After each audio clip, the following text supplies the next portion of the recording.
If you're going to have a consumption competition, the people who are involved in it need to know what others have. And the easiest way for them to know what others have is to see it. There are problems when you compete around things that people can't see, like the size of your bank balance, because it's easy to lie about it. It's easy to brag that you have something that you don't. With a conspicuous consumption model, that is, with products that are socially visible, you either have the Lexus or you don't. It's pretty clear. People can see pretty instantly the size of the rock on your finger. They can see how big your house is and so forth. So what has happened is that the kinds of goods that we compete about over time we've gravitated to the goods that are socially visible. I think a lot about what I call the big three: the car you drive, the house you live in, the clothes you put on your body.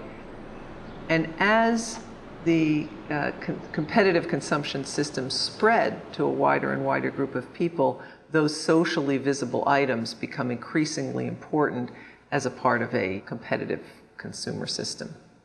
The commodity where you see this in its most destructive form, of course, is the SUV, sport utility vehicle.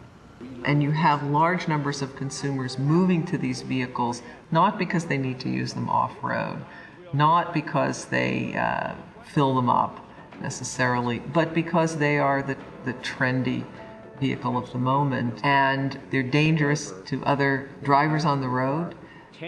They're extremely detrimental to the environment. They have very low gas mileage and contribute disproportionately to global warming. But you've had a mad rush to them by consumers because of their extraordinary prestige and status value. Housing's been another area of dramatic escalation and upscaling. The average American house has doubled in size since the 1970s, despite the fact that there are a declining number of people living in the houses, so square footage per person has increased dramatically. Luxury subdivisions have been springing up all over the country with only oversized executive style and other fancy homes. 4, 5, and 6,000 square foot McMansions are going up in subdivisions with pools and tennis courts all over the country as Americans play a new game. No longer keeping up with the Joneses, now it's the Gateses. Houses have also gotten much more luxurious with remodeled kitchens, granite countertops. Bathrooms have gotten much fancier with jacuzzis and steam showers. We've shifted to building 3-car garages, 2 for the cars, 1 for all the stuff that you can't fit in the rest of the house. Eventually, however, people have acquired the houses, the cars, the jewelry, the wardrobe, the watches, and so forth, and the continual pressures of advertising and marketing and to keep up as incomes grow and wealth increased, new products get drawn into the system of competitive consumption, and things which were previously not really socially visible get drawn in, and marketers and consumers make them visible. So it used to be that water was an unbranded good. There was no status value to water. People took it out of the tap. But water comes to be branded, and you get a whole range of statuses of water. The foreign waters become the most valuable, and people start walking around out on the street and in other public places with their water bottles with labels. Coffee's another one. A couple of decades ago, if you bought coffee at a coffee shop, it would come in a generic cup. All the coffee shops bought the same cup. Now all those cups are branded, and you can tell whether you bought it at Starbucks or whether you just bought it at the old-fashioned, neighborhood coffee shop that still uses that generic cup. Athletic footwear is another example of a product which was previously sort of background and unbranded. People used athletic footwear for sports. It didn't have the status value that your dress shoes did, for example. But once Converse, Nike, Reebok came along, they turned these footwear items into extraordinary examples of status goods in which the name became absolutely everything.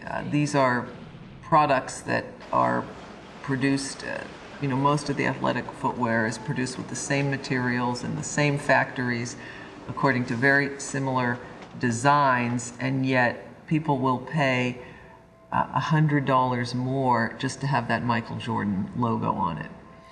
What's happened in the era of new consumerism is that branding has become all important. Favorite brands? Krispy Kreme. Abercrombie & Fitch. Clinique. Victoria's Secret. IKEA furniture. TiVo. J. Crew. I like J. Crew. Coca-Cola. Jaguar. Gap. Gap jeans. One of those minis. Airwalks and Fanny. Kmart. Mini Coopers. Walmart. IMAX. More and more products are branded. The importance of consuming the right brands has become much greater.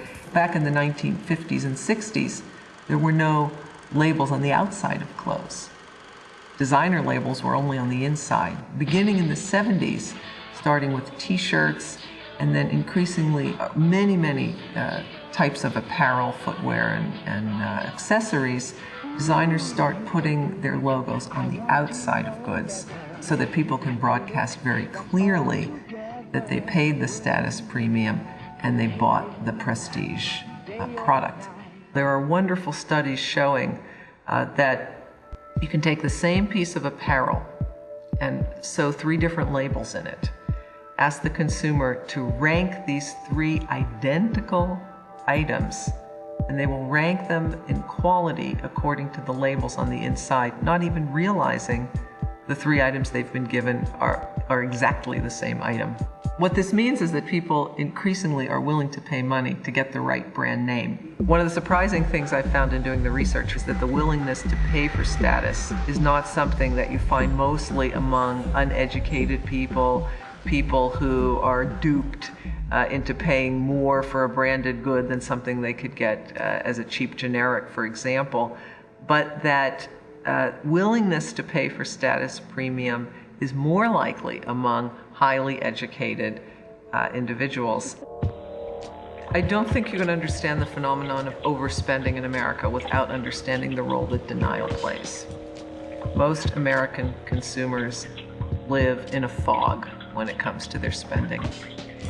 And that fog is very important in reproducing the spending life. For example, the vast majority of Americans don't know where their money goes. They don't have budgets, and even those who do have budgets don't pay attention to them. If you ask American consumers how much credit card debt they're holding, the average answer is less than half of their real debt. My credit card debt is probably around $3,000. $15,000 to $18,000, I bet. Probably about $1,500. It would definitely be under $5,000. $1,000. 4,000. $20,000. And I have like $1,000 worth of debt. About 40,000. And this process has really accelerated among youth. Credit card companies have aggressively targeted students in recent years, offering them free air tickets home for Thanksgiving if they sign up for a card, offering students who have no money and even students without jobs credit cards. And you have an increasing number of college students today graduating with sizable credit card balances. There's a dramatic social irrationality at the core of a competitive consumption system. What people are seeking is to do better than the other guy. But if the other guy is also increasing his or her consumption at the same time, everyone's just staying in the same place. But in today's world, we're having to work longer hours, take on more debt, erode our savings, in order to keep up with this dramatically escalating consumption standard. And yet we're not getting anywhere.